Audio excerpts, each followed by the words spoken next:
Hello, Pastor Kwame. How are Hey, you? I'm doing good. Thank you so much. Awesome. Yeah. Awesome. Yeah. I am very honored to be here with you today. Thank you. It's amazing. It's a blessing It is a blessing, and I am so excited, Pastor Kwame, about this book, Wow. Parent and Child Sex Talks. Honestly, I wish this book was out there when I was growing up. I wish that I had family members who provided a safe place, because I didn't know anybody to talk anything to anybody. Definitely. Same here. Hmm. Same here. So this is a blessing. So let's get into this today. Sure. Okay. So tell us a little bit about yourself. Well, so my name is Dr. Kwame. Some people call me Dr. Love. Okay. Dr. Love. Yeah. So my wife and I have been married for 32 years, I think. Awesome. That's a long I time ago. receive it in Jesus' name. And we have known each other for 40 years now. Wow. Yeah, 40 years. So I'm grateful to God. We have 3 adult children. And so I went to school to study counseling and psychology, and have my degree in counseling. And my specialty is in the area of sexuality. Wow. You know something? So one day we were driving, my wife says, "So you went to school to study sex?" That's, you know? Right. Reading your book, there was somewhere that says sex is a gift. See, You know? the biggest problem that the body of Christ have right now is them thinking that sex is a taboo. You know, in our culture, it's a taboo. You don't talk about it, but it's a beautiful gift God designed within the confinement of a marital bond. Wow. Wow. Amazing. Amazing. It's incredible, you know. I'm just so excited because I've read so much in the book that gives me that vibe. Yes. You know, which Yes. we're going to discuss as time goes on. Just to be able to have a guide, you know, to be able to talk to my children. It's incredible. It's beautiful. It's beautiful. In fact, that is what led me to write this book. We're definitely going to, that's one of my questions, you know, to ask about what inspired you, you know, to write this book. Because as a mother of twins, Yes. best of both worlds, Yes. a boy and a girl. You have 2 boys, 1 girl? I have 2 boys, 1 girl. The twins are a boy and a girl. Okay. They will be 16 in about 3 They are right there. They are right in that neighborhood. Yeah. Yes. Wow. You know, and I know usually when, say we're watching a movie Yes. and there's a scene like that. So what happened? What do you do? As an African mother, I Yes. just look, and when they see mother's eyes, everybody turns around Yes. or they close their eyes. They close their eyes. After that scene, that's it. Yes. No discussion. Yes. So here is the problem. If you had a child 40 years ago, maybe this book is not for you. 40 years ago. Yeah. But if you have children the past, we call them digital natives. They were born in the internet age. And why did I write this book? Because the amount of sexual information that children at the age of 10 are consuming is very, very dangerous online. Right now, we have little boys at the age of 8 watching pornography. Do you know that porn changes the brain chemistry? Wow. Immediately, their grade go down. And they can't concentrate anymore because it destroys a lot of the brain cells in the brain. But it's so accessible. And a lot of parents don't know what to do to even bring about this conversation. Yeah. Then we have teenage pregnancy in Africa is very high now. Yeah, I read that on the... Very, very high. In fact, there are children who go to school and the teacher even may say, if you don't have sex with me, I will fail you. Now, how do they tell their parents? There's a story that I heard when I was taking my master's about this girl who won a music contest. from South Africa. I even saw her myself because she came to Liberty University to talk to us. But when she won the contest and went to meet the guy who was doing the music thing, and the guy said, "You are a beautiful lady. You have a great voice. I will help you, but I need to have sex with you. And if you tell your parents, I will kill you, and I'll kill your parents." No. And she said, the day I went to my home, I knew that my mom knew, but I couldn't say it. He had sex with me twice a day at the age of 14. Now, if parents don't sit down and talk with their children when somebody touches them inappropriately, when people touch them, they will not be able to tell us, sister.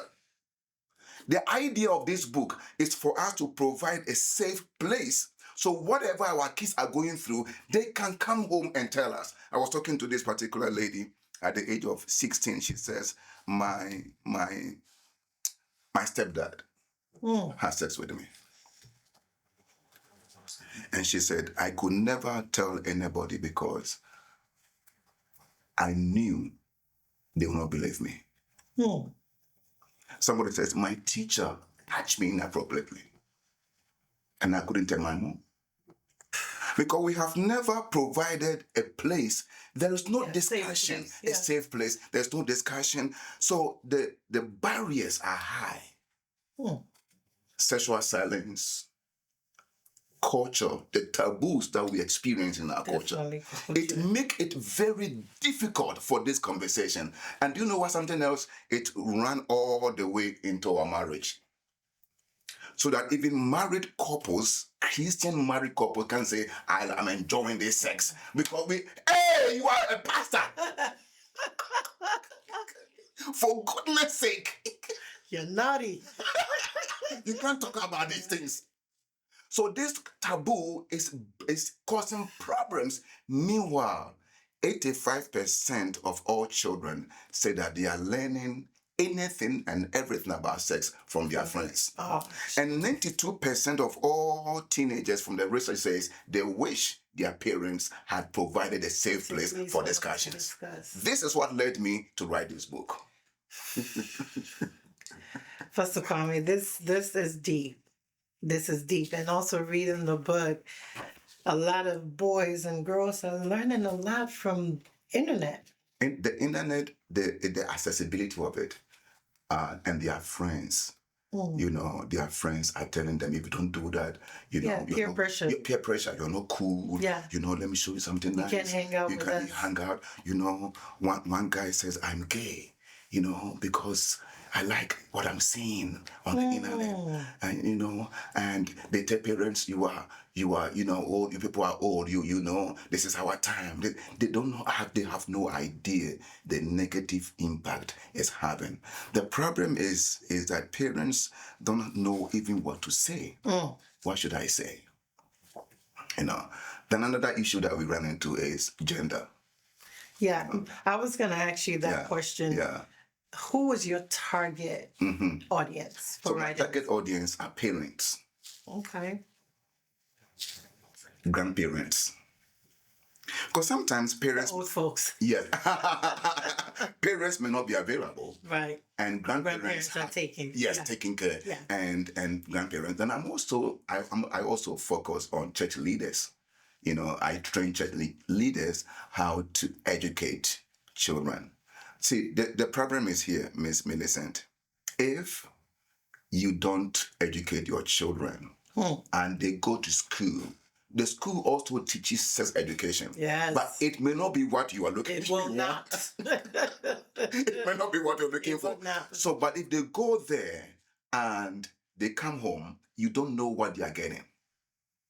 You don't know what their friends are saying, and neither do you know what they are getting from school. I went to a church to preach in Ghana, and one lady says, Dr. Kwame, thank you for this information. She said, my son asked me a question about sex, and I couldn't go straight to him because I thought 12-year-old. What does he know?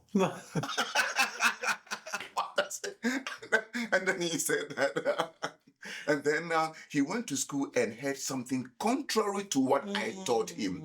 And he came back and said, Mommy, you have told us not to lie. You lied to me. I asked you specific question. You lied to me. I went to school. This is what my teacher said. Now I don't know whom to believe. Wow. So all parents, I'm telling you, if you are not providing the information your children need, they are getting from the school, and they're getting from their friends, and they are getting from the internet.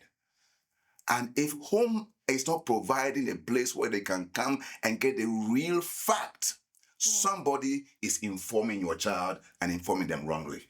And that goes to one of Bishop's saying, Yeah.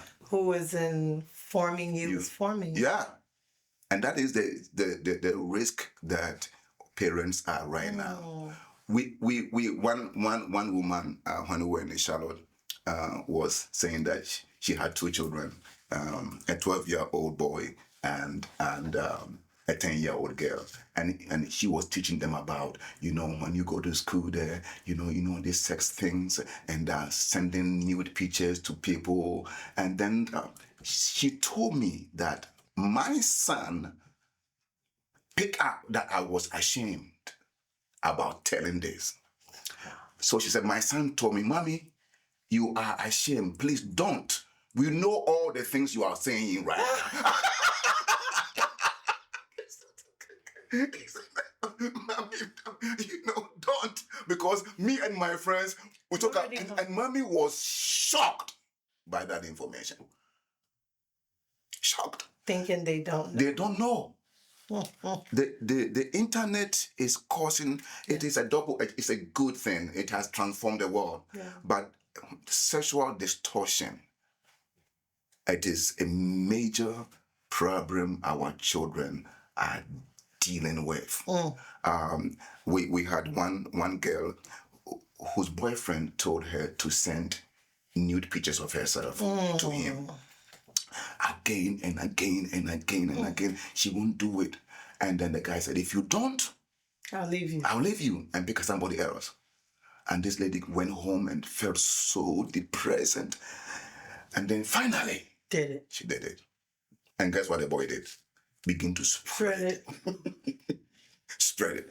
These are the reason why I put together this material, to help you, the parent, to help you, the grandparent, to help you, the uncle, to help you, the niece, the brother, the sister, to know how to provide a safe place. I talk about 8 steps in the book that will help you, the parent, put things together. This is amazing. Thank you. This is amazing. I mean, I can even grab this book and sit with them, because they I feel like our children spend more time even in school than at home. Yeah. Maybe Saturdays. Yeah, Saturdays. I mean, they're back on the online again. Yeah. On Saturdays. Yeah. And one major, I interviewed about 20 people when I was doing my research 2 years ago, my PhD research. I interviewed 20 people from 4 different countries, African countries, about how are they able to, and it's not only about sex, it's about relationship skills. I wish my father had taught me how to treat a woman. Guess what? I didn't even know my father to say that. Just you wish somebody would just sit down with you and say, this is how to treat a man, this is how to treat a woman. Give you a guide. It never happened. Yeah. So when I was interviewing these 20 people about how they do sex education at home, one of the things that was so interesting is that most of the men says, I stay away from it. Wow. Wow. Do you know that girls who are very close to their fathers delay their first menstrual cycle? The psychology of it is that when girls are very close to their daddy, they don't engage in promiscuous lifestyles. Why? Wow. Because they already have a man in their life. Wow. It's amazing. This is amazing. And therefore, girls, when they have menstrual cycle, Right. are not afraid to go to your daddy. And daddy said, "Daddy, can you take me to Walmart to buy a pad?"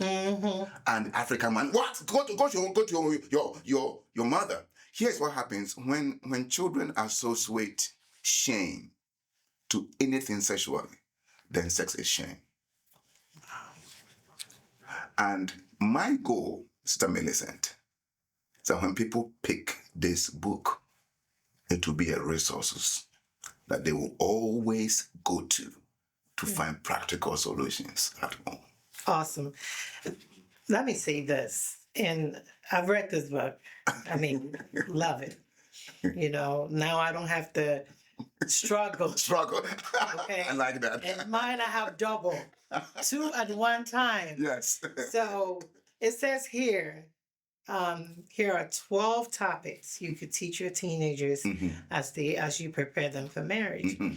And I love some of them. Wow. You know, the importance of mutual respect in relationship. Wow. You know, and I don't know what the numbers are, but they do say that how a man treats his wife, you know, the sons, they grow up and end up treating their wives the same because way. two things happened for children. What we say and what they see. 2 different things. 2 different things. So how my father treated my mother impact how I'll treat my wife in That's the future. right. Because it shows how much he loves. Yeah. How much he loves his wife. Yeah. Awesome. Tell me more about that, though. Understanding consent and boundaries. Hey! I love that one. You like that one, right? Don't Just let having people... boundaries. Boundaries are respect. Yeah. So if your children learn boundaries, they know who they are. They do. And they will not let you cross boundaries. No.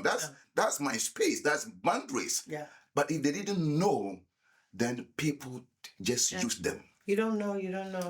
You can't give what you don't have. You don't know. Let me just give this one. It says recognizing healthy versus unhealthy relationships. Can you imagine? And they all these things are picked up from home. Yeah. You know? Yeah. It's and I'll give a last one because of our time. Yeah. Effective communication skills. Effective communication skills. Yeah. That is why we are always transferring every relationship, Miss Millicent, flows from somewhere. One of the quotations that I like about Jesus, he says, they will do these things to you because they don't know me. Yeah. When whatever you learn from home is what you transfer. Yeah. What kind of training do you offer? Yeah. So I offer what I call intentional parenting training. Intentional parenting training for parents, where I teach you all the skills that you need to have because for the most part, if you are from Africa like me, all that I tell my parents, no sex before marriage. And once I say that, I am done. No, they need more things than that. You know, and so I give you all the resources, all the topics, how to provide a safe place so that when your kids come home, and I also train church leaders and organizations, you know, so that they can also know how to offer this training in their churches. Parent and Child Sex Talk. Amazing book. Pastor Kwame, where can we find this book? Well, this book, Why, When, and How to Tell Your Kids About Sexual Health, they can get it from Amazon. Okay. Amazon. You can also go to my website, kflivecoaching.com. KF Life Coaching. Or you can go to drkwame.com and you get the books right there. It's going to be a blessing. I mean, I've read it and it's a blessing for me, especially with, you know, us who have kids and our kids are, you know, somewhere in the book it said children are having kids as early as 13 to 19 years old. Children are having sex before the age 13 in the school bus, in the school bathrooms, and in their houses. Wow. And they are also having sex online. Because electronic sex, So this is why parents have to get this book into their hands. If you don't know how to approach the conversation, they will hide it from you. And they are very smart. Oh, yeah. But if you know how to handle this conversation, you become a go-getter. Yeah. For your children. Get this book. It'll be a blessing.